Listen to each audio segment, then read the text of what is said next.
Ted Lalande é engenheiro, desculpe o sotaque, mas ele é francês, doutor em inovação, doutorando em inovação, professor do SESI, Senai, e vai nos brindar aqui com essa palestra sobre desmistificação de consciência, fatos e dados sobre embalagens, é isso? Muito bem. Então, Ted, por favor, a palavra é sua. Vou tentar fazer uma transição, porque o meu assunto está bem diferente do case anterior. Primeiro, não sei se vocês têm uma ideia da quantidade de film stretch que se coloca no pallet. Eu mandei pesar uma vez, aí a pessoa voltou e falou, não, tem 2,5 kg de film stretch em volta desse pallet. Eu falei, não pode ser 2,5 kg por um pallet só. Aí mandei pesar de novo e aí foi como quase 3 quilos, né? Então, realmente, dependendo da carga, se você quer que ela seja bem firme, coloca muito material. E o ênfase foi dado à questão do descarte do film stretch, se pode ser reciclado, que gera um resíduo, que pode ser evitado. Eu creio que o principal ganho nem é isso, é a montante. Porque tudo bem, tem a questão do resíduo, mas, sinceramente, se esse film stretch vai para um aterro sanitário, ao meu ver, não é lá um grande problema em si. Obviamente, é uma ineficiência, eventualmente, do sistema. Mas e a montante? E a produção desse plástico? A utilização do petróleo, o transporte, a fabricação dele numa petroquímica, né? O refino, tudo isso são impactos muito pesados. Quando você faz pensamento de ciclo de vida, a questão do destino para o material sanitário pesa assim, relativamente pouco no todo, né? Então, o ganho tem relação à redução da quantidade de recursos utilizados. Enfim, vamos lá. Eu trabalho na BEMES como gerente de sustentabilidade na América Latina. Já estou nessa empresa faz mais de 12 anos. É um dos maiores produtores de embalagens do mundo, com faturamento de mais de 4 bilhões de dólares. Tem 60 instalações e cerca de 20 mil funcionários. Está presente em vários países e no Brasil tem umas 10, 12 fábricas no Brasil, na Argentina, no México, né? Então, provavelmente hoje na sua casa tem várias embalagens da BEMES, talvez você não saiba, mas tem. Pode passar aqui, vou mostrar alguns clientes. São empresas que chamam de bens de consumo, são aquelas empresas que você compra produtos no supermercado. Por exemplo, o creme dental, liderado hoje no mercado pela Colgate. A maior parte das embalagens, se não todas, da Colgate, são fabricadas pela BEMES, em grande parte, pelo menos. E aí vai, né? Pode passar? Mas hoje eu não vou falar como BEMES, realmente eu vou falar mais como acadêmico, vou falar assim como cientista, né?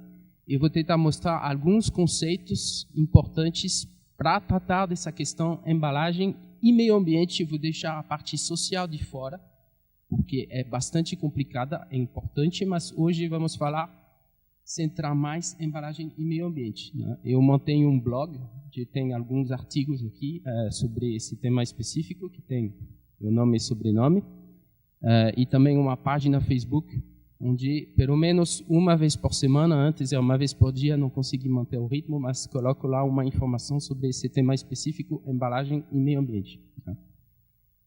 Nesse Facebook, aliás, agora tem um bom arquivo, porque deve ter 500 posts ou mais especificamente sobre esse tema. Vou mostrar algumas fotos em silêncio. Vou deixar vocês olhar, depois a gente vai comentar a respeito.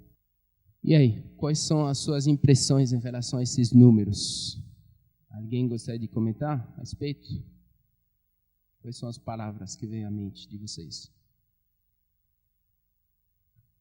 Assustador? Assustador? Preocupante também, né? Preocupante, assustador?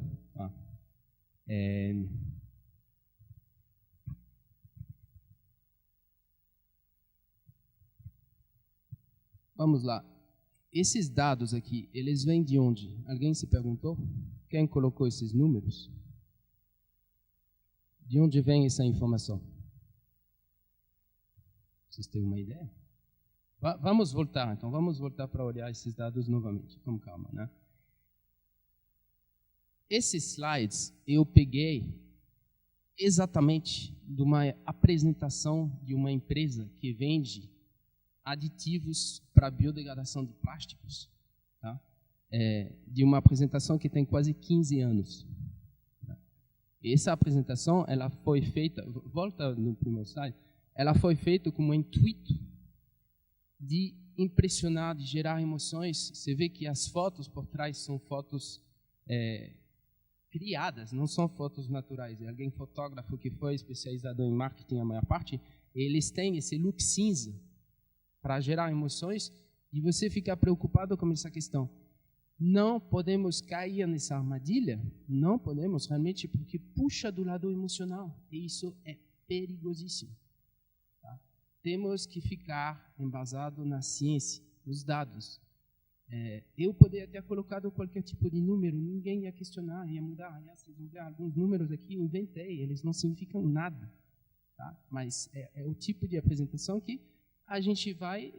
Então, 40 quilos, vamos pegar esses números. Rapidamente eu vou comentar, porque não temos muito tempo. Mas 40 quilos de plásticos por ano, por família brasileira, se multiplica por família, não sei, 3, 4 pessoas, multiplicado por 365 dias, sinceramente, não tem por que se ficar alertado com esse número. Qual é a geração média de resíduo sólido urbano, assim, o resíduo da sua casa? No Brasil, hoje, passa um pouquinho de 1 quilo por pessoa por dia. Não é alarmante? Não é alarmante? 1 quilo de resíduo por dia está na média do mundo. É assim. Então, esse número em si não é para ser uma coisa que deveria preocupar. Pode passar. 15% dos resíduos urbanos no Brasil são plásticos. Hoje é mais ou menos a mesma coisa, continua cerca de 15%. Também, sinceramente, não vejo nada de alarmante nesse número. Realmente, se você coloca um número grande, que é impressionar, colocar uma foto de um aterro atrás, aí imediatamente a gente vai e interpreta isso de forma distorcida. Assim. 56% do lixo plástico são embalagens usadas. Também, isso não me surpreende. Além disso, o termo lixo, né, é usado assim de forma negativa, né? É um termo que carrega. A gente prefere falar de resíduo. Pode passar? 84% dos resíduos plásticos pós-consumo não são reciclados no Brasil. Vocês vão ver que em muitos países da Europa não passa disso. E para mim também não é uma coisa de se preocupar. Poderia ser melhor, obviamente, melhoria contínua, sem dúvida nenhuma. Mas o problema não é esse. O problema de gestão dos resíduos no Brasil não é esse. Esse número, infelizmente, não melhorou quase há 15 anos. E isso sim é gravíssimo. Então você vê como numa mesma apresentação você pode misturar coisas que não tem nada a ver uma com a outra, ou não tem muito a ver, alguns números, alguns fatos corretos, outros não. Eu vejo vídeos assim, vídeos que vêm com uma música atrás, que já tem influência, e poderia passar vários, né? Ou artigos de jornais sensacionais que têm outros motivos do que mostrar os fatos e resolver os problemas. Isso é gravíssimo. Pode passar? 400 anos plásticos levam... Primeiro, o tempo de degradação depende muito de acordo com o ambiente, e na maior parte dos casos, o fato de não se degradar é um benefício, é alguma coisa valiosa, é um bem durável. Porque quando se degrada, não some, se transforma em outra coisa. Não existe sumir, não some. Ele se decompõe. Ele vai se decompor em quê? Ele vai lixiviar? Ele vai criar gases de efeito estufa, CO2, metano? As coisas não somem. A sua banana jogada fora, o tomate, se decompõe em outra coisa. Ele não desaparece. Eles são em outras moléculas que não são controladas. A maior parte do tempo, uma decomposição não tem controle. Enfim, vamos passar. 1000 inundações, eu coloquei 1000, só porque achava, vamos colocar um número redondo, grande, que impressiona, 1000, tudo bem. O que tem a ver a inundações exatamente? Será que... Não li estudos a respeito disso, se realmente... São as embalagens causadoras, a gente sabe sim, são os resíduos em geral, não só as embalagens, os resíduos em geral. A gente vai voltar para esse tema. Essa aqui. Também, aí eu fiz o contrário, eu coloquei um número que não é um número redondo, e que coloca X quilos nas praias do estado de São Paulo num dia. Será que é muito? Será que é pouco? 6 mil? Um truque, metade de um truque em todas as praias do estado em um dia? Não sei se é muito. Enfim, o problema da poluição dos oceanos como resíduos mal gerenciados é gravíssimo. Eu não digo o contrário. Só estou levantando o fato de que tem que tomar cuidado com os números que a gente vê. Vamos lá, continua. Então, não preciso comentar mais, acho que vocês entenderam o que quis dizer, e agora eu vou tentar mostrar números de forma mais pousada, mais didática, quase acadêmica, e obviamente é um pouco mais chato, porque não tem um glamour, não tem um escândalo, né? Não tem... Enfim, passa aqui. Vamos lá. Quando a gente fala de embalagem e meio ambiente, resíduos é o que menos interessa. Sempre vai ser uma coisa secundária, terciária, é quase um detalhe da história. Tá? Infelizmente, o foco muito vai na questão dos resíduos. Se você falar embalagem e sustentabilidade abrange também as questões sociais e econômicas, muitas pessoas imediatamente pensam resíduos. E espero que depois dessa apresentação vocês vão pensar diferentemente, porque tecnicamente, academicamente, cientificamente, isso está errado, pensar dessa forma. Mas eu vou começar com resíduos, porque até quando as pessoas pensam resíduos, as crenças também são muito distorcidas. Então, não somente você vai falar sobre algo que é um detalhe da história como um todo, mas ainda assim tem algumas bases que, estou falando a população em geral nessa sala, eu tenho certeza que a maior parte do público já é muito esclarecido, mas estou falando da população em geral, especialmente no Brasil. Né? Então vamos lá falar um pouquinho sobre resíduos. Tem um gráfico aqui. Não, volta. Não sei se vocês tiveram tempo de ler. Esse gráfico aqui mostra os resíduos da sociedade como um todo. Temos os resíduos da nossa sociedade. Os resíduos que as atividades humanas geram. Está dividido em várias partes. Onde que estão os chamados resíduos sólidos urbanos? Os resíduos sólidos urbanos, que é o nome técnico dado, aquele resíduo que sai da cidade, sai da sua casa. Em grande parte é o resíduo doméstico. Aquele que você vê. Né? Onde que está? Então, comparando com todos os resíduos da sociedade. Será que tem outros resíduos? Por exemplo, os resíduos industriais. Não são os resíduos sólidos urbanos, né? A gente fala pré-consumo, pós-consumo. Será que tem outros? Tem resíduos também da construção, né? Da construção civil, que não é bem o resíduo industrial, porque é da construção. E aí, como você compara esse resíduo sólido urbano, que vem gerando tanta discussão, política nacional de resíduos sólidos, etc., quanto que ele representa no total? Alguém tem uma ideia? Porcentagem. Chute. Do total? Você é bem esclarecido, né? Será que não é muito pouco? O que seriam os outros 97? Vamos lá, vamos passar.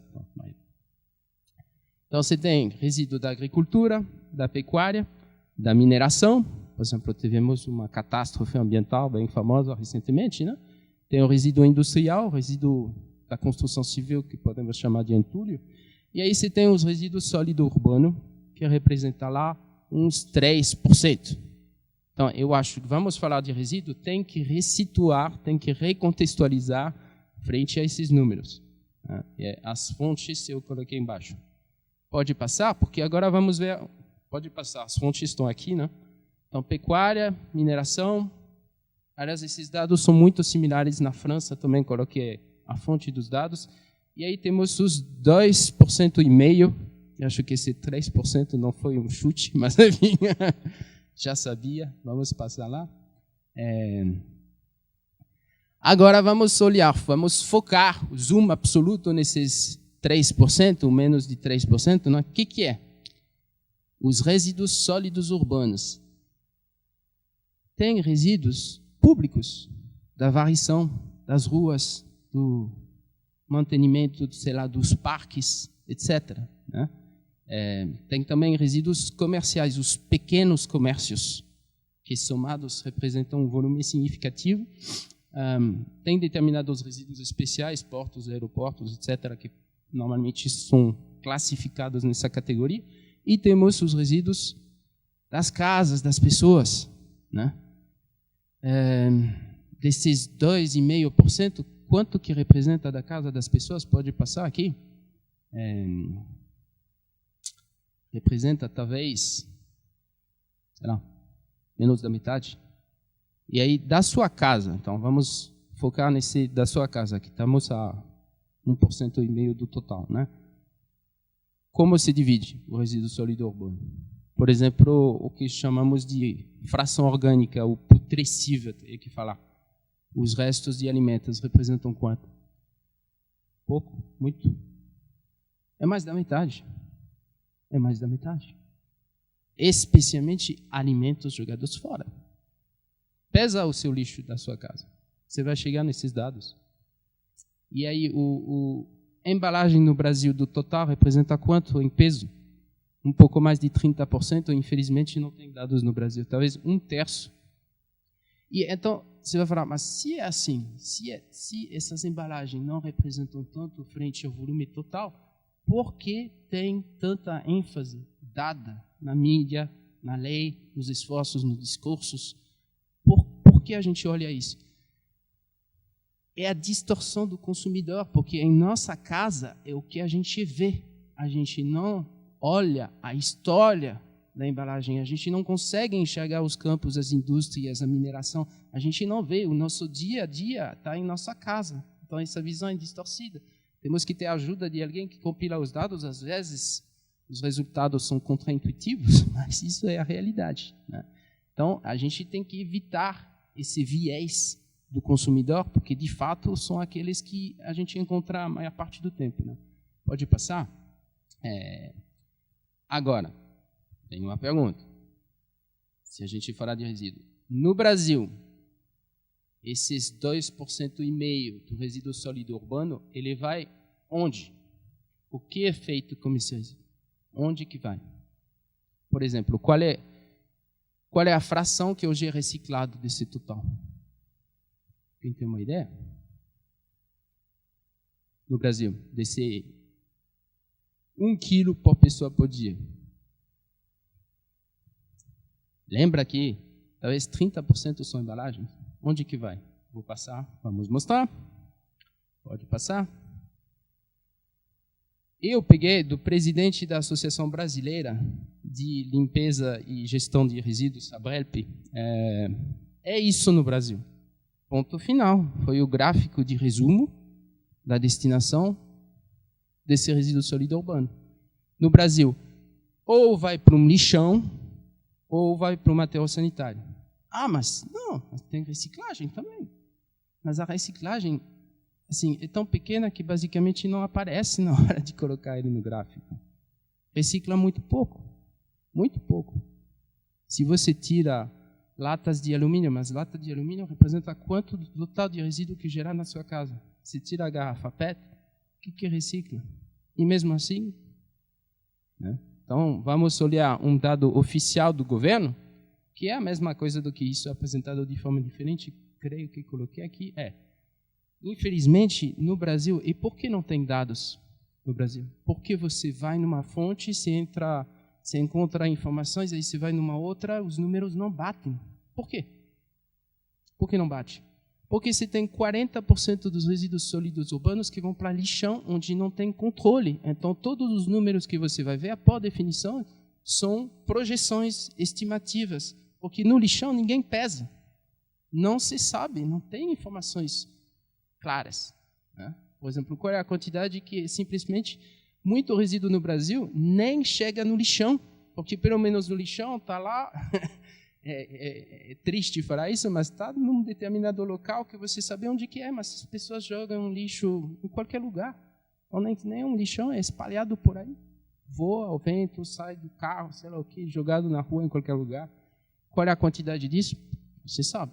Então, dados oficiais do governo, 2009, contrato IPA, você tem aqui aterro sanitário, 2008, lixão, porque no Brasil inventou uma outra categoria que chama aterro controlado, mas isso, para mim, não existe aterro controlado. Aterro controlado é lixão sim. Agora, entre um aterro sanitário bem gerenciado e um lixão, tem uma diferença enorme. Uma é uma forma de destinação ambientalmente correta, o outro é um absurdo, é um crime, é ilegal. Deveria ser proibido de fazer. Aliás, na lei, já faz, sei lá, muito tempo que o lixão é proibido no Brasil. Não sei exatamente quanto, mas décadas. Foi colocado novamente como obrigação na Política Nacional de Resíduos Sólidos, que foi o avanço, o maior avanço, em 2010, de eliminar os lixões do Brasil em 2014. Em 2015 ou 2016, passou uma nova lei que colocou esse prazo lá para frente para 2021, e todo mundo sabe que não será feito. E desde então a situação piorou por causa da depressão na qual o Brasil se encontra. Então, nesse quadro é assustador. Então, alguém que vem me dizer, não, precisa reciclar mais, não sei. Primeiro eu teria que fazer o chamado saneamento básico, não é? Saneamento básico.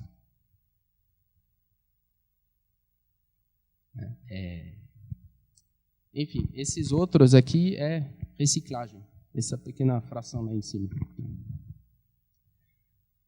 Então, quando a gente fala de resíduo sólido urbano, tem que olhar isso. Isso é a base do beabá. Depois a gente pode conversar, né? Então tem que tomar cuidado. Passamos aqui o slide. Só para dar um exemplo, o maior lixão do Brasil, que parece, eu não fui verificar, mas parece que agora, nesse momento, está sendo desativado, né? Está a alguns poucos quilômetros da capital. Só para dar uma ideia da gravidade do assunto, né? Aí vocês podem ver, essa notícia é de final de maio. Né?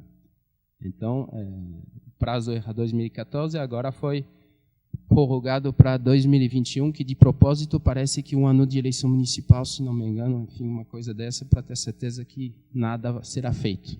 Né? Pode passar?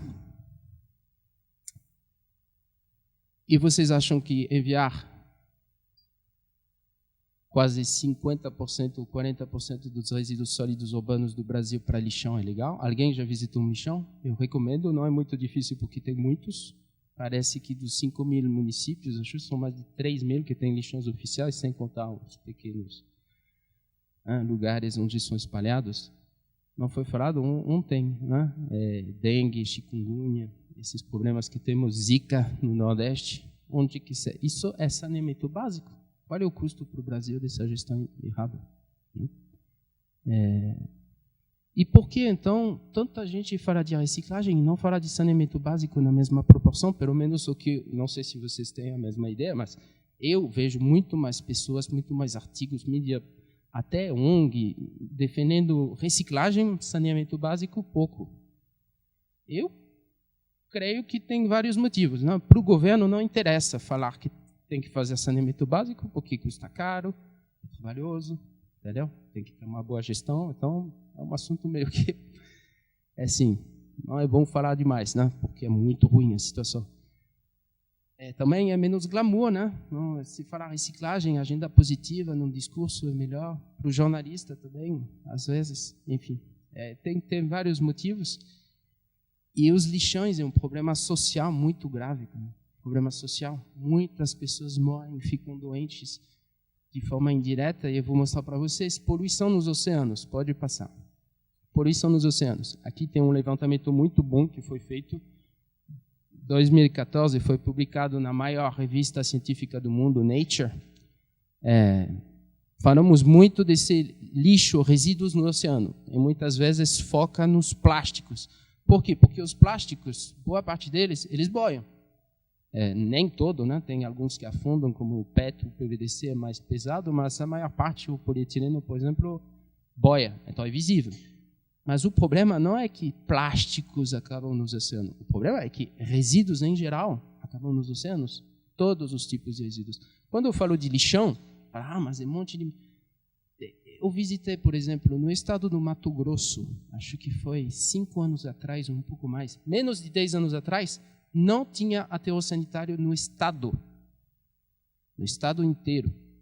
Rondonópolis, a segunda maior cidade do estado, tinha um lixão, e só um lixão. E aí, posto de serviço, o hospital da cidade colocava todos os resíduos lá no lixão, que basicamente é um espaço aberto, sem controle nenhum, qualquer que seja. Tinha algumas pessoas lá, vivendo lá, que orientava quando o caminhão chega, coloca aqui, para facilitar na hora de tentar aproveitar alguma coisinha, né? Imagina a contaminação do subsolo das pessoas que moram no entorno. Né? E o que acontece? Esse resíduo ele vai como as chuvas. Né? Você vai numa favela, no barranco, às vezes passa um rio por trás, esse resíduo vai elevado, acaba nos oceanos. E temos essa, por exemplo, se você pega Europa, porque na Europa isso é o mapa da quantidade de resíduo nos oceanos que pertence a cada um dos países do mundo. É saneamento básico. Os países onde não tem saneamento básico, o resíduo, uma boa parte dele, né, uma parte muito grande, acaba nos oceanos. O problema é saneamento básico, porque se esse resíduo fosse colocado no aterro sanitário, não teria problema. Aí você fala, não, mas reciclando a gente vai reduzir a necessidade de aterro sanitário, porque ao invés de ter que aterrar, a gente vai reciclar. Mas não é assim que funciona, vou mostrar para você. Não é assim. Reciclagem é uma das opções e para muitos materiais é extremamente cara. Extremamente cara. E resíduo plástico, novamente, representa 15% em peso. E o restante, o que a gente faz? Esse resíduo orgânico, quando acaba nos oceanos, o que ele provoca? Esgoto que não é tratado no Brasil, metade do esgoto no Brasil não é coletado, menos ainda é tratado. O que acontece? Eutrofização, zonas mortas, etc. E os produtos químicos, que acabam poluindo todo o ecossistema. Né? Chumbo, metais, medicamentos, restos de medicamentos para tratamento, sei lá, de câncer, hormônios, tudo isso. Não é correto. Bom, vamos passar lá. Só para dar uma ideia para vocês, eu creio que 5 países no mundo são responsáveis por 60% dos resíduos nos oceanos. 5 países. Né? População grande, tem pouco espaço, ao contrário do Brasil, que eu escuto também, mas Ted, aterro, não tem espaço para colocar aterro, ninguém quer o aterro, mas tem espaço para colocar lixões, mas para aterro não tem. A quantidade de resíduo é a mesma. Tem que colocar em algum lugar. Aí você prefere colocar nos oceanos e nos lixões, porque não tem espaço. É ridículo, né? Vamos falar. E aterro sanitário é ruim? Isso é um aterro sanitário. Eu não acho muito ruim, acho essa foto bonita, né? É um aterro bem gerenciado, chegou no fim da sua vida útil, transforma em campo de golfe. Campo de golfe, porque aí, obviamente, se não vai fazer, por exemplo, uma residência como um subsolo, porque mesmo depois da desativação ainda gera gases, metano explosivo, tem que verificar o tipo de aplicação que você vai ter. Mas se for bem gerenciado, em termos ambientais, um aterro sanitário bem controlado, estou falando, né? Não tem tantos impactos. Mas seria melhor reciclar. É possível, mas tem materiais que hoje, para as funções que eles têm na sociedade, infelizmente, não podem ser reciclados. Passa aqui, vou mostrar para vocês outra coisa sobre ele.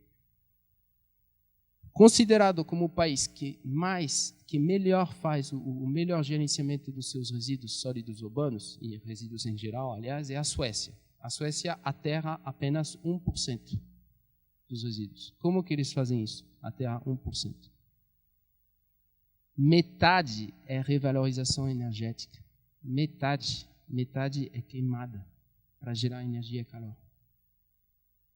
A Suécia, imagina a Suécia, acho que o tamanho da população é metade ou menos do que só a cidade de São Paulo. Então são poucas pessoas extremamente educadas e organizadas. Quanto que recicla a Suécia? Porque se você me falar que no Brasil vai reciclar mais do que a Suécia, eu falo, bom, vai demorar, né? Porque vai ser difícil. Quanto que recicla? A Suécia recicla 99%? Não. 30%. Você sabe tudo, né? se não vai chegar a mais do que 30%, vai ser difícil. E já, de qualquer forma, não pode, se você tem mais de 50% que já são resíduos orgânicos, né? Você vai reciclar mais do que isso. Enfim.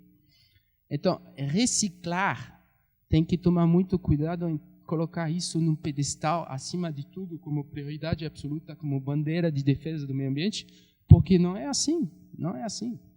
Infelizmente, algumas pessoas, a crença popular tende para essa teoria, não sei, da conspiração, né? E é preocupante, especialmente se você, com essas crenças, você começa a direcionar políticas públicas, o programa, o investimento, que já está o dinheiro bem escasso no Brasil, né? Você só vai piorar a situação, que já está ruim.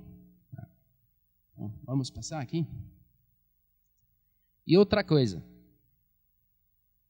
mesmo que fosse reciclar, esses problemas, a gente escuta falar muito agora de economia circular, que para mim não tem novidade nenhuma na economia circular, que são os mesmos conceitos repaginados com termos diferentes, talvez.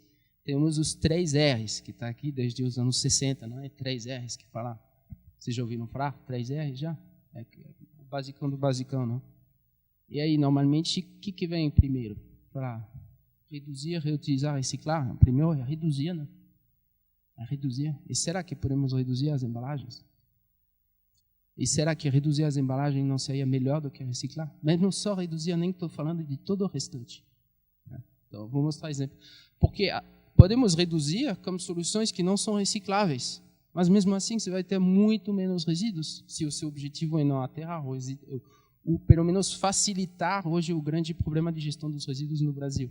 Passa aqui, vou mostrar só alguns exemplos. Você passa de uma lata de aço, assim, para uma solução flexível em pouch. Isso, em termos de volume de resíduo, equivale a 2 vezes a reciclagem da Suécia. Eu escuto pessoas falar, não, mas essa solução embaixo não dá para reciclar, então é ruim. Mas espera aí, você reduziu 80% o peso de resíduo e ainda em volume você reduziu 95%, facilitando um pouquinho a gestão dos municípios dos resíduos. E hoje, qual é a porcentagem então de reciclagem da lata? Você acha que chega a 80% no Brasil? A lata de aço? Aí você vai falar, mas a lata é reciclável, o pouch não é reciclável. Na empresa onde trabalho, eu sou responsável para milhares de toneladas por mês. Todas as estruturas flexíveis são recicladas, com exceção de 2. Então, o problema não é que não tem tecnologia para reciclar esse tipo de material. É que não é viável economicamente no pós-consumo, porque ele é espalhado, porque ele é sujo, porque ele é misturado com outros materiais. Se você vem com dinheiro e falar para a empresa, precisa reciclar isso, dá para reciclar, não é problema nenhum. Só que vai custar caro, não somente em termos econômicos, mas em termos ambientais. E a logística, e a lavagem, e o tratamento da água para lavagem. E o produto final que você vai obter, você vai vender para fazer o quê? Não vai ser um produto de muito valor agregado, porque a matéria-prima com a qual você trabalha é uma matéria-prima que não é muito assim, pura ou boa, né? Então, a equação não fecha. Então, você vai obrigar pessoas a impactar mais, consumir água e consumir energia elétrica, petróleo, etc., para reciclar e fazer produtos de pouco valor agregado. Ninguém faz isso. Os outros países que gerenciam bem os seus resíduos não fazem isso. Não existe isso. Está errado. Bom, eu vou dar outros exemplos para você só de pouch. Exemplo de pouch, pode passar. Exemplo da Nestlé, o outro é a Amorio de tomate. Acho que coloquei exemplos da Natura e da Unilever. Da Natura, você pode ver, né? 85% menos plástico, como uma solução dessa. E em volume de resíduo, o que interessa se você enviar para um aterro é o volume realmente que interessa, não tanto o peso, né? Você tem uma redução de 95%, 99%. Pode passar? Aí também soluções que permitem reduções dramáticas da quantidade de resíduo. Pode passar. Bom, Eu tenho mais 30 minutos e eu não vou falar mais de resíduos. Porque não importa, mesmo assim não importa. Eu queria apresentar esses dados primeiro. Não importa, dentro da paisagem global, a embalagem e sustentabilidade é o que eu vou tentar mostrar para vocês agora. Pode passar. Isso é muito a visão das pessoas sobre a embalagem, o vilão que vai acabar com o planeta. Que é terrível falar isso. Ninguém vai acabar com o planeta, tá? Pode ficar tranquilo. Né? Pode passar aqui. A gente tem que olhar a embalagem como uma ferramenta. Desde os primórdios da civilização, já o homem falou: eu preciso de alguma embalagem para colocar os meus grãos, senão vou morrer nesse inverno. Né? Então, a embalagem é algo lógico que precisa ser otimizado, que a gente precisa. Passa. Então, por que existe embalagem? Para que ela serve? Qual é a função da embalagem?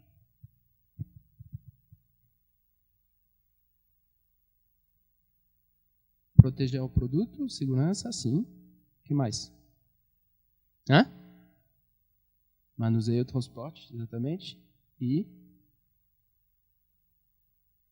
Exatamente. Sempre chegamos muito rápido nesses 3 pilares. Obviamente tem inúmeras classificações das funções, pode declinar isso em dezenas e dezenas de subfunções, mas as 3 principais são essas, pode passar. Proteger, vender, distribuir, transportar, manusear. Vender é a parte comercial e proteger, Agora, a gente olha isso, e eu tentei falar isso ontem no debate, pode passar. No centro de tudo tem um produto, porque proteger o quê? Proteger algo, é vender algo, é distribuir algo. A embalagem não existe sozinha, ao contrário de outros produtos. Ela existe somente e apenas para servir um produto. Não existe uma embalagem sozinha. Ela foi desenhada e ela serve uma função secundária, porque o produto que tem uma função, ela só permite que esse produto possa cumprir a sua função. É isso que é importante, é o produto e a função que a embalagem tem para o produto. Passa aqui, vou mostrar para vocês. Vocês conhecem o tripé da sustentabilidade, que a gente escutou isso várias vezes, né? Ambiental, social, econômico, ambientalmente correto, socialmente justo, economicamente viável. Se a gente consegue ter algum projeto, algum produto que compila essas 3 características, ele tende para a sustentabilidade. Né? Então, voltando para o... Passa aqui. Voltando... Não, passa na frente. Isso. Vai. Não, volta aqui. É isso que a proteção é ambientalmente correto. Então, a embalagem, o tripé da sustentabilidade, ele se casa muito bem com esses 3 pilares da sustentabilidade. Que aquelas 3 características fundamentais que vocês encontraram rapidamente, que é a proteção, a distribuição e a venda, são os 3 aspectos. A proteção é ambientalmente correta, a distribuição é o socialmente justo, porque permite que os produtos alcancem ou cheguem à população em geral. Né? Para você o quê? Para você poder se alimentar, para você poder limpar e higienizar a sua casa, para você poder limpar o seu corpo, lavar os cabelos, etc. Para poder fazer isso, que são necessidades básicas da população, precisam de produtos, e para entregar esses produtos à população, se a gente imagina, por exemplo, um supermercado sem embalagem, tenta imaginar, como que vamos fazer para distribuir os produtos às pessoas sem que eles desperdicem? Como que vai fazer isso? Qual é o desafio hoje? As pessoas moram onde? Essencialmente nas cidades. No Brasil faz tempinho que já está acima de 50% em cidades grandes. Né? E a produção de alimentos é na cidade também? Não. E como você leva os alimentos do campo até as cidades? No Brasil, 200 milhões de pessoas. No mundo, em 2050, 10 bilhões. Como vamos alimentar 10 bilhões de pessoas, sendo que a maioria mora em cidades? É um desafio. Aí você vai fazer isso como sem embalagem? Sem proteger, para permitir a distribuição e a preservação, a proteção até o consumo. Pode passar. Qual dessas embalagens é mais sustentável? Alguém tem um comentário a respeito? uma garrafa d'água ou uma embalagem para carne.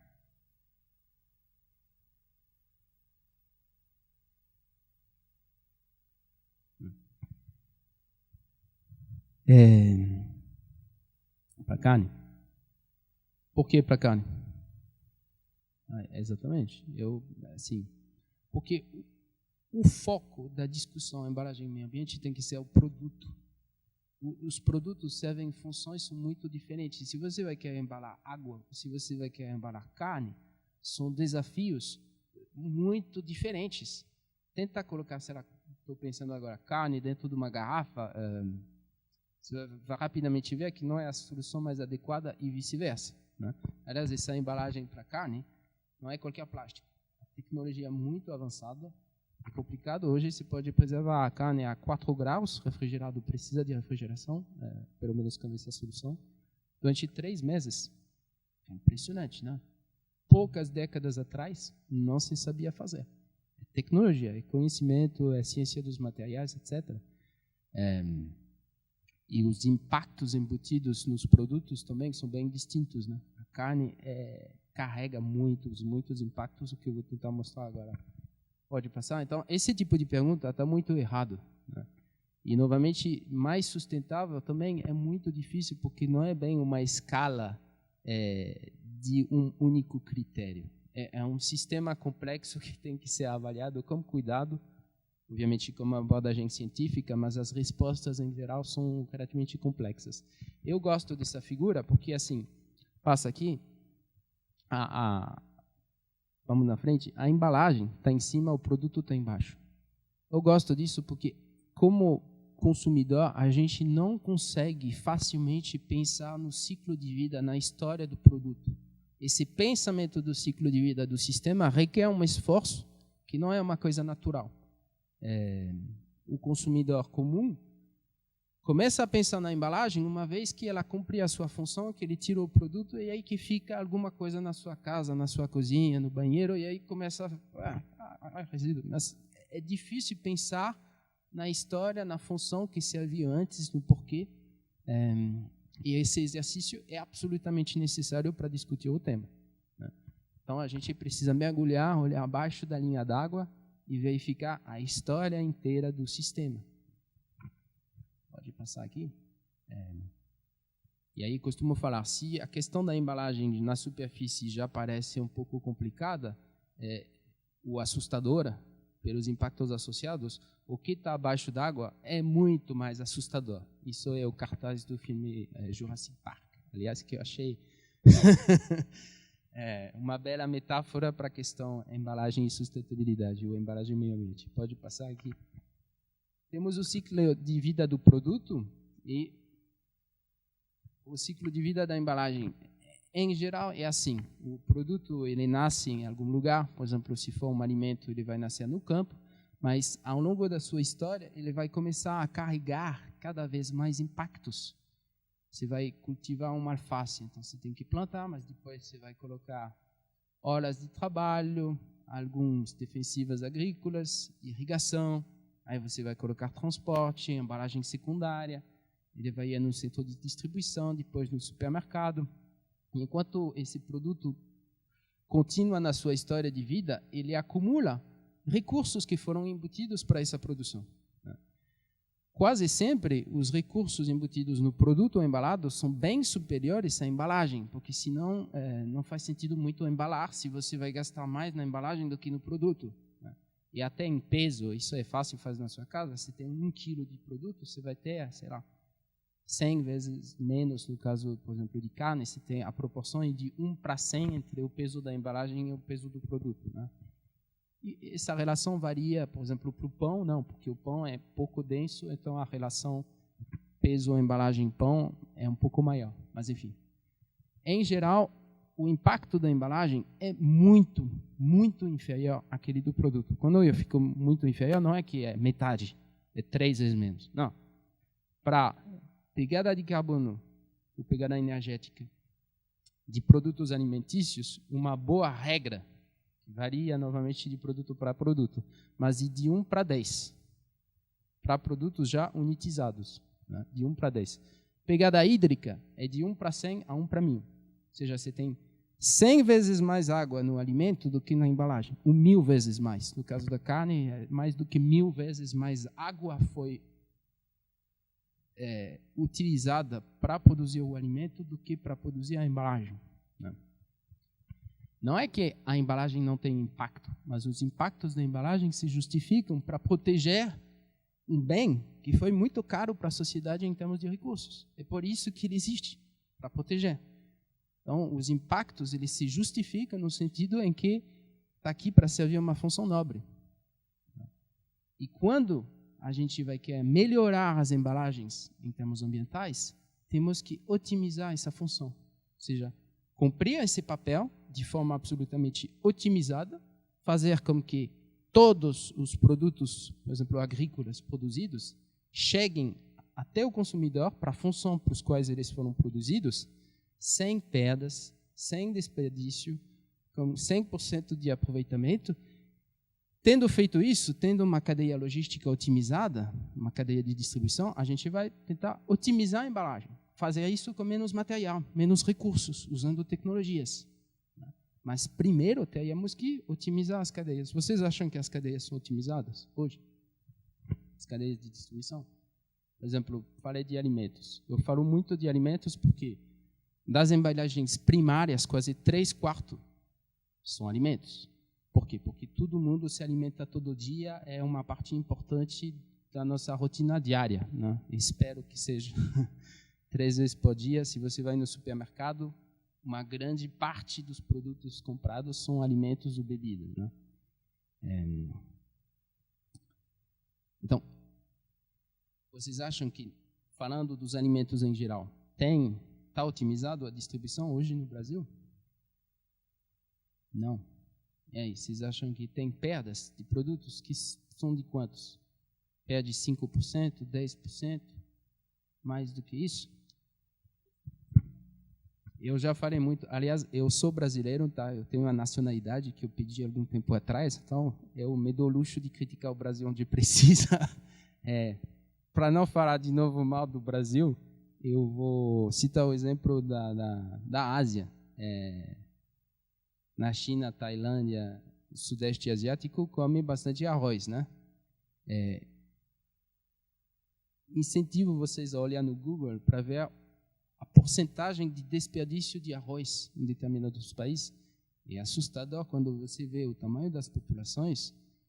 Eu creio que um país como o Vietnã desperdiça mais de metade do arroz produzido. E a China parece que coisa parecida.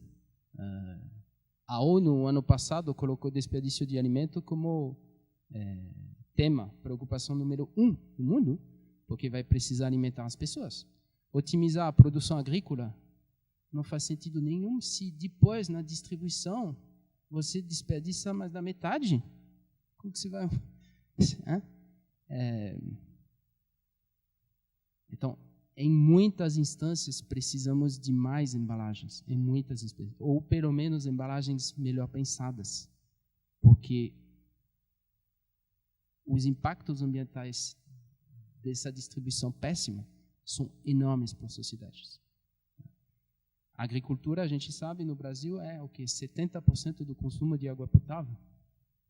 Então, se você joga fora a metade, por exemplo, o que é perto da realidade para frutas, verduras, legumes, joga metade de 70% do consumo de água potável vai para o lixo.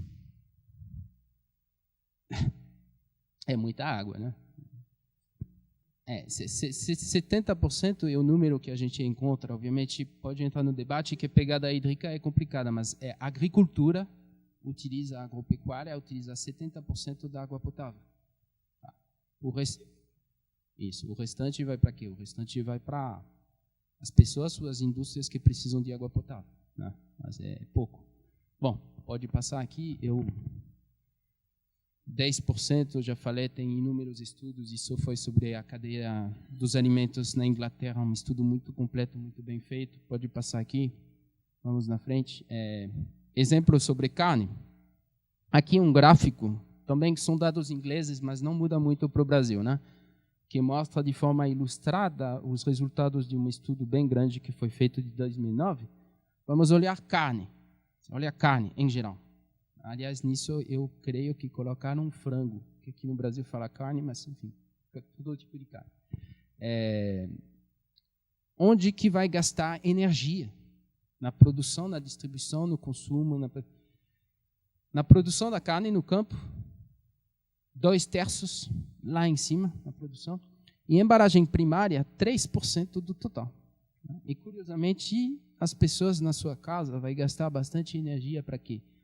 Para manter a carne refrigerada na geladeira, com um compressor ligado 24 horas, e depois você vai tirar de menos 4 graus e você vai colocar no seu fogão para preparar a carne, o churrasco utilizando energia de novo, mas para elevar, cozinhar a carne, chegando quase a 100 graus. Então, isso também requer muita energia.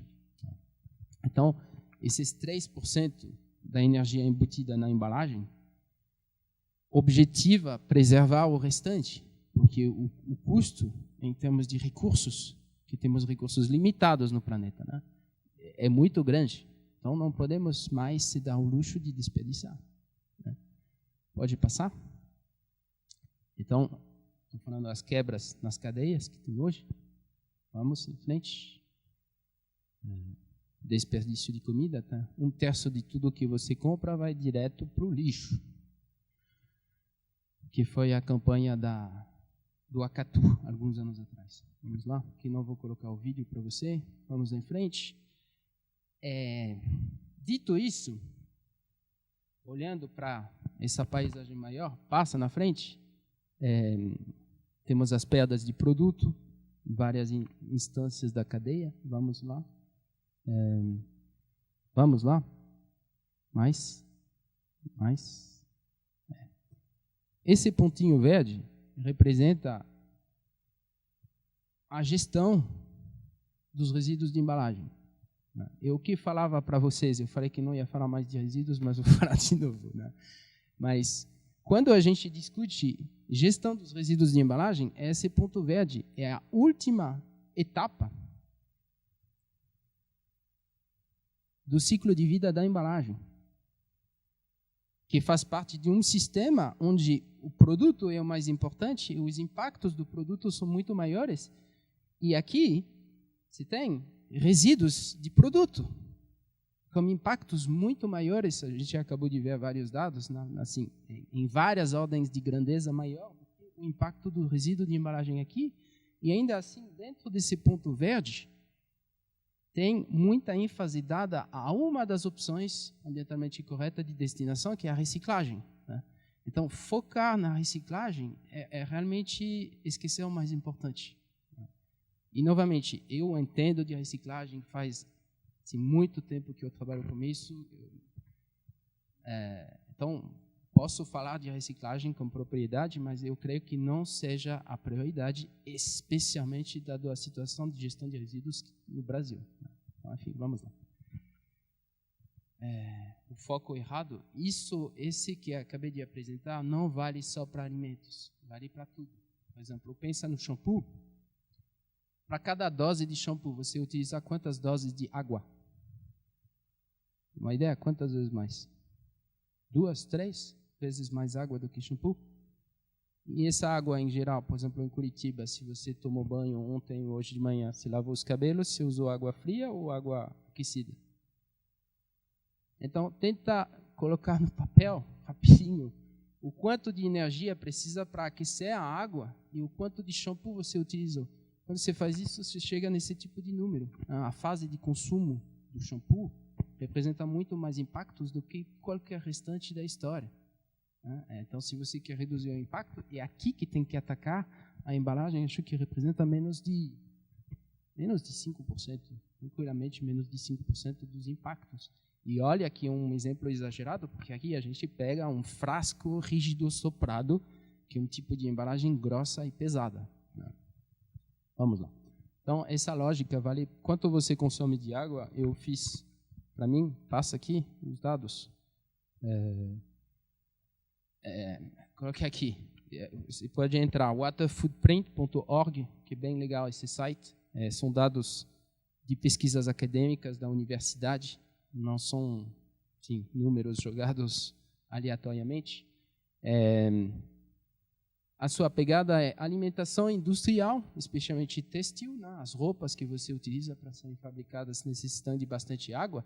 E, finalmente, o consumo doméstico na sua casa, o banho, a pia, o sanitário, representa pouco da sua pegada hídrica, né? A água que a sociedade, que você é responsável pelo consumo, não vem tanto do seu consumo doméstico. Representa um pouco mais de 5% do total do seu consumo de água. O exemplo, por exemplo, manteiga, né? Manteiga, qualquer produto de origem animal normalmente tem muitos impactos, né? Aí, para cada 1 quilo de manteigas, preciso quase 6 mil litros de água. Então, é uma razão de 1 para 6 mil. É grande, precisa de muita água. Então, é ruim jogar a manteiga fora, de alguma forma. Passa. Então, perdas de produto, vamos lá. Passa. Coloquei, olhar a embalagem como uma ferramenta, eu gosto de pensar isso como uma alavanca. Você coloca um pouquinho de embalagem e você melhora bastante. Isso que é a lógica atrás da embalagem. Você melhorar bastante a cadeia. Então, tem a alavanca. A alavanca, com um pouquinho de peso, você consegue levantar muito. Então, colocando um pouquinho de, impactos ambientais adicionais na cadeia, você consegue melhorar muito toda a distribuição. É assim que a gente tem que olhar a embalagem, se a gente realmente quer fazer melhorias significativas em termos de uso de recursos. Pode passar? Então, isso é uma forma de olhar, talvez para alguns ajudem, né? Mas o mais importante é a eficácia ou a efetividade da minha embalagem. Em termos ambientais, estou falando, a minha embalagem cumpria a sua função, ela protegeu o produto corretamente até o final, sem perdas. A gente viu até a embalagem secundária, não? O exemplo das caixas amassadas, que não vão ser aceitas pelo supermercado, que vai devolver. Qual é o custo disso? Depois vai ser jogado fora. Imagina o volume de resíduo gerado por desenho errado. Então, primeira coisa, efetividade, eficácia, cumprir a função como a qual a embalagem foi criada, né? O objetivo.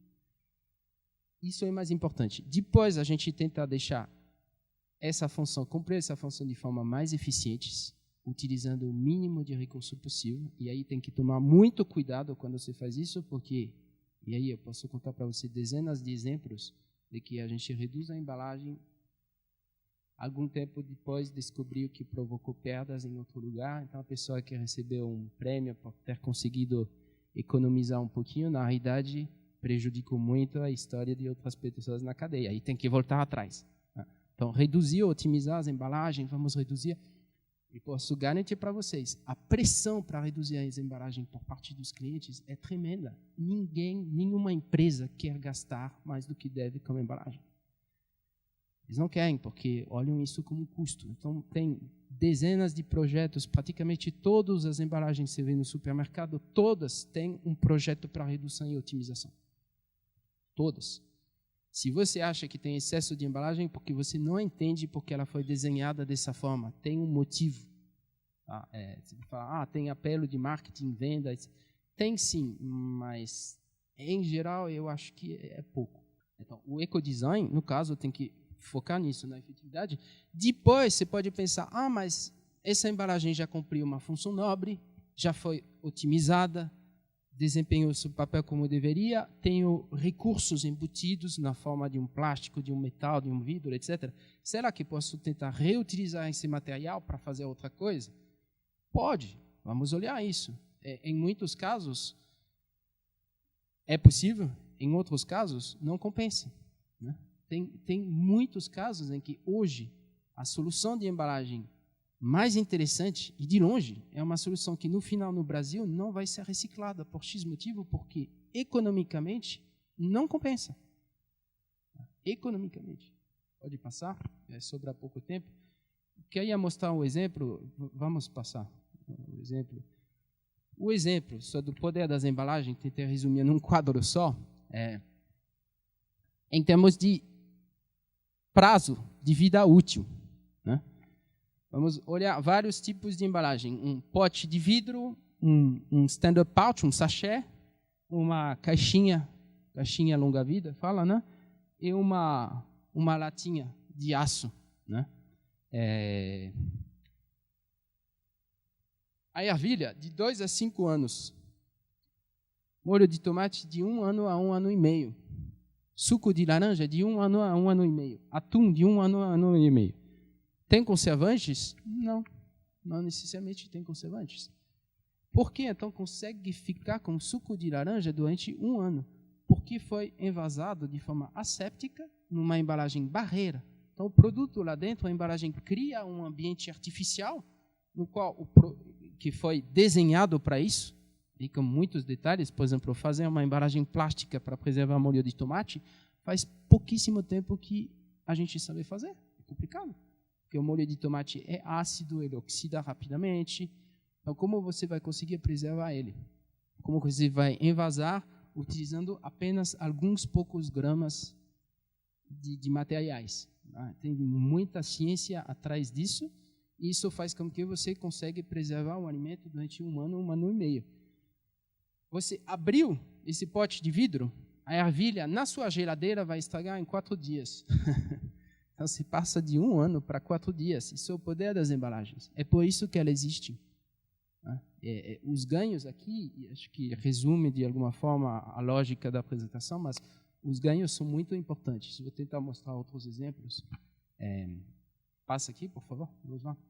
As cápsulas de café, eu escrevi um artigo no meu blog que o Marcos comentou ontem, então não vou comentar muito a respeito. Eu recomendo a leitura porque é um caso extremo de defender. Frente às críticas que tem sobre as cápsulas, né? Tem um Podzilla das cápsulas que vai destruir as cidades e acabar com o nosso planeta das cápsulas. E o que a gente tem um filme no YouTube que se chama Podzilla, que teve um certo sucesso aqui. É uma visão dramática que tem um certo apelo emocional, mas que está muito afastada da realidade dos dados, né? Muito longe. Então, pode passar aqui, não vou falar a respeito que o tempo acaba. A pia da cozinha, porque a cápsula, qual é o desperdício de café que é uma solução da cápsula? É muito baixo, porque a cápsula protege muito bem e a pessoa prepara na hora do consumo. Não digo que alguém vai realmente preparar uma cápsula de café e não tomar o café, mas é raro, né? Enquanto o café coado gira em torno de 30%, e olha que entrevistei várias pessoas, e esses dados são os mesmos apontados por pesquisadores na Europa e nos Estados Unidos de desperdício, né? Então passa aqui.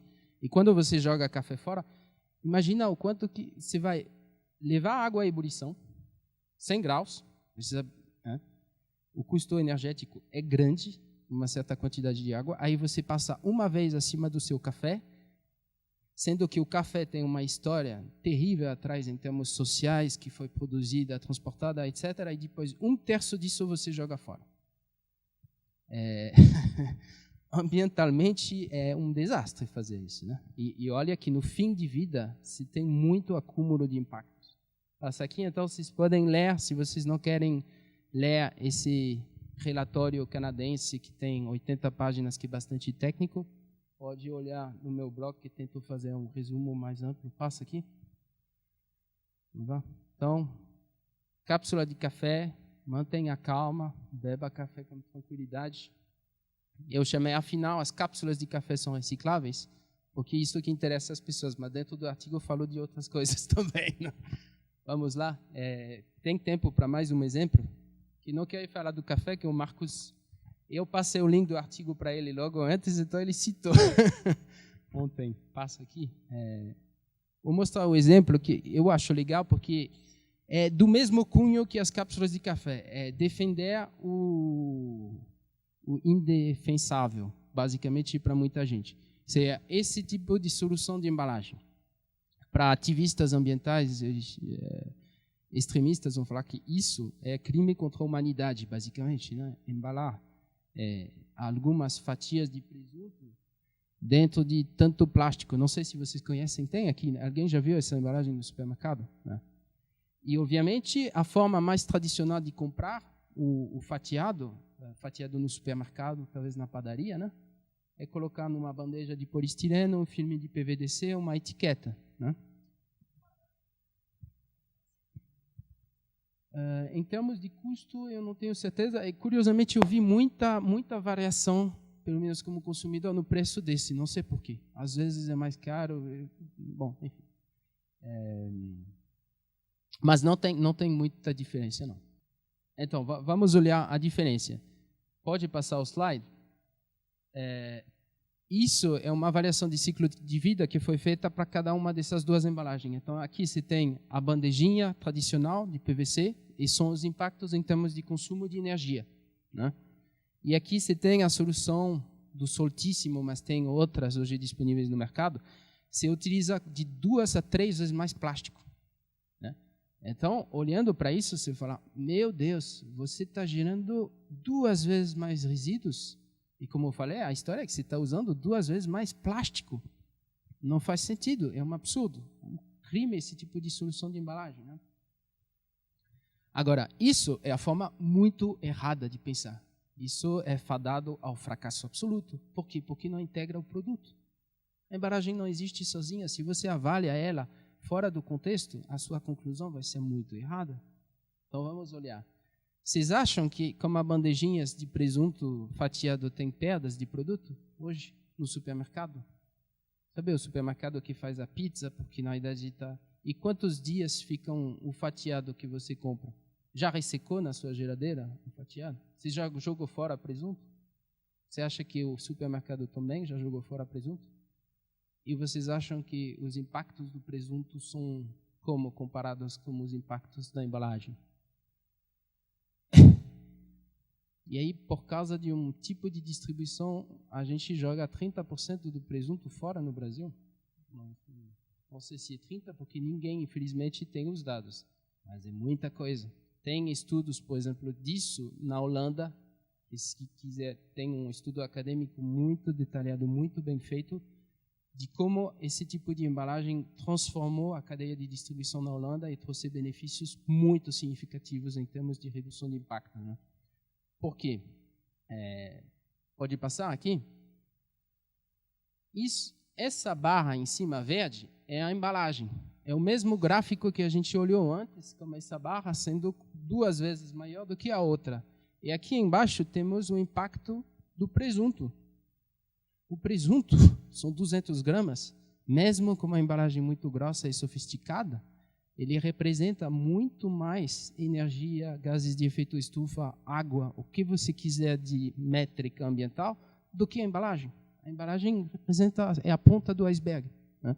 Então, essa diferença que era do dobro, finalmente, no sistema, é uma diferença que não é tão grande, né?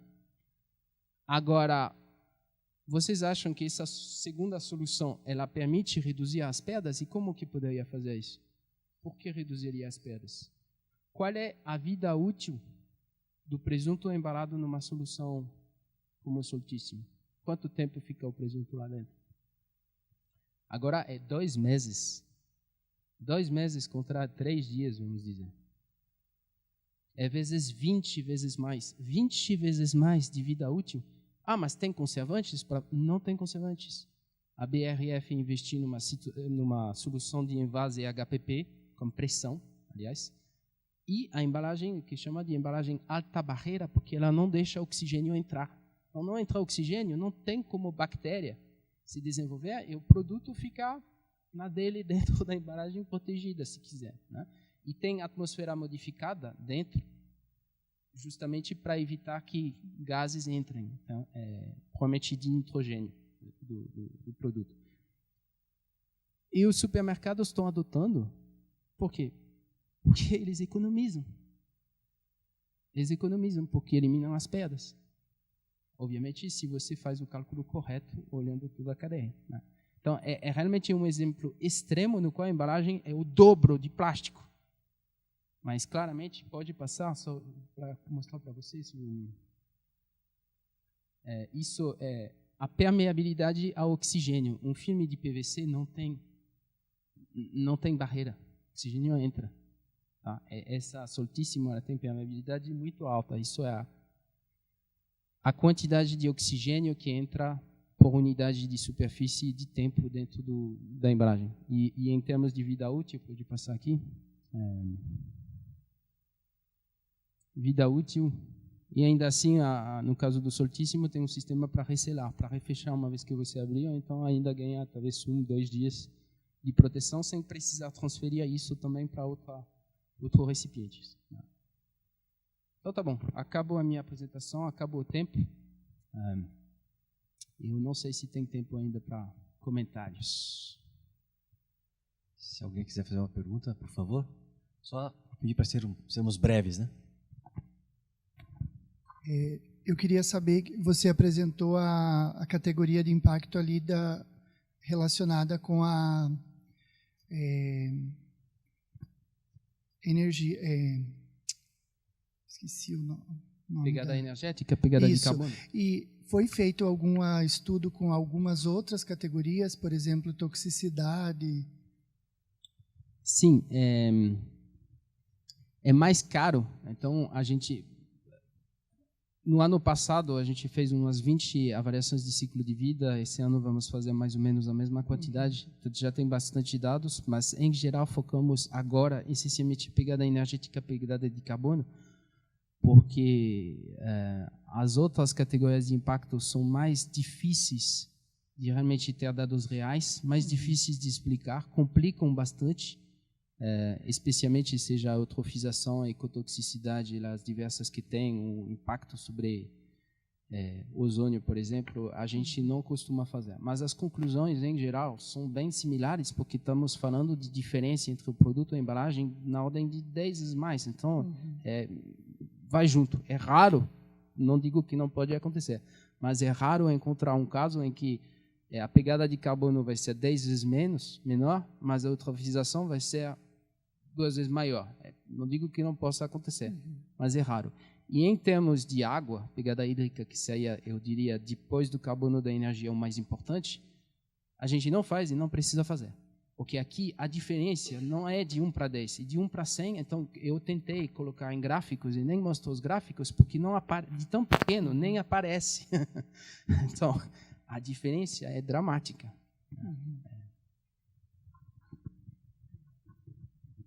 Achei fantástica a apresentação, somou bastante para a gente. Esses dados internacionais fazem a gente aceitar que o Brasil não é o pior lugar de jeito nenhum. Isso coincide até com países evoluídos, como você falou. Sim. Agora, uma questão que é legal, nós estamos acostumados a não observar as nossas leis que estão entre as melhores do mundo. Por quê? Porque a gente copia. Então, nós temos a tal da logística reversa. Plástico é amigo, eu amo plástico. Agora, todo o plástico produzido no mundo, desde a década de 30, aí, continua no mundo. Então, a embalagem teria que, por obrigação, indicar o caminho para que isso fosse recolhido. É a tal política da logística reversa. Cada consumidor é responsável pelo seu resíduo, em sociedade com quem produziu. Tudo que eu comprei já está pago, a questão da correta destinação. Então, vai a questão da educação. Então, a embalagem deveria educar mais, nós já estamos avançados, algumas empresas levam isso a sério. Então, está a questão de cidadania. Nós exigirmos do fabricante meios que facilitem o correto descarte.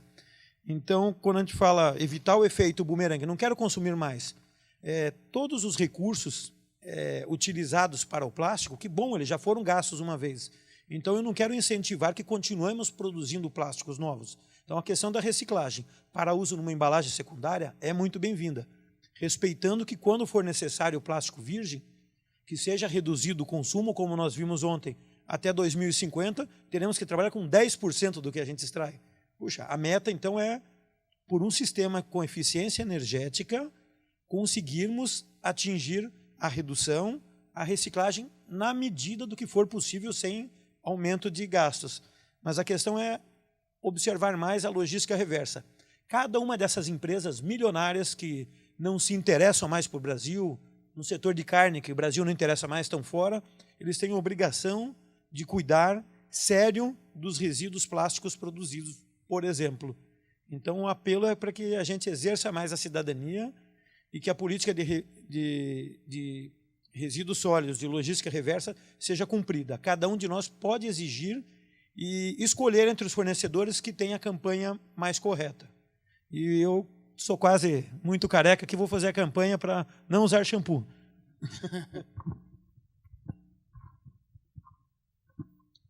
Somente sobre as embalagens de carne, para responder aqui, hoje as melhores soluções não podem ser recicladas. Se não vai reciclar, pelo menos no Brasil, infelizmente, na Europa, nos Estados Unidos, usa soluções que eventualmente poderia reciclar. Aqui no Brasil não dá, porque a cadeia logística é complicada, então você tem que proteger muito bem a carne. Aqui tem que usar PVDC. É as soluções utilizadas por todas as empresas que embalam material. Tá? Se você me fala, não, mas vamos fazer uma embalagem reciclável para embalar carne, e se você quer, a gente passa estudos que foram feitos vários, né? Está aí que aumentar de 10, 100, 1000 vezes a quantidade de plástico. É uma coisa ridícula de defender. Então, hoje, a melhor solução, desde que alguém tenha decidido de comprar carne, que aí é outro debate. Mas se você se propôs a comer carne, que ela seja distribuída para você, hoje, de longe, a melhor solução tecnológica no Brasil, como a infraestrutura que existe, o tipo de material, não vai ser reciclada e, sinceramente, não tem problema que ela vá para um aterro sanitário. O que não pode, de jeito nenhum, é enviar isso para o lixão. Não pode. E mesmo assim, reciclar a embalagem de carne, nem na Suécia faz. Então, O Cláudio tem uma última questão para a gente fazer aqui, por favor. Ted, a minha é bem objetivo, bem rapidinho, e é interesse próprio mesmo da academia. Como que funcionam as parcerias da BMS com universidades para cursos de design, enfim, troca de experiência, para levar isso para a sala de aula, essas informações para os alunos, informações tecnológicas, ambientais, para eles projetarem melhor, né? A gente pode falar disso depois. Tem um programa acadêmico que eu estou tentando fortalecer dentro da empresa. Então, tem muitas trocas, eu creio, entre a universidade e a empresa. E, assim, hoje está difícil, então não tem dinheiro, mas a gente pode trocar outras coisas, cases, conhecimento, etc.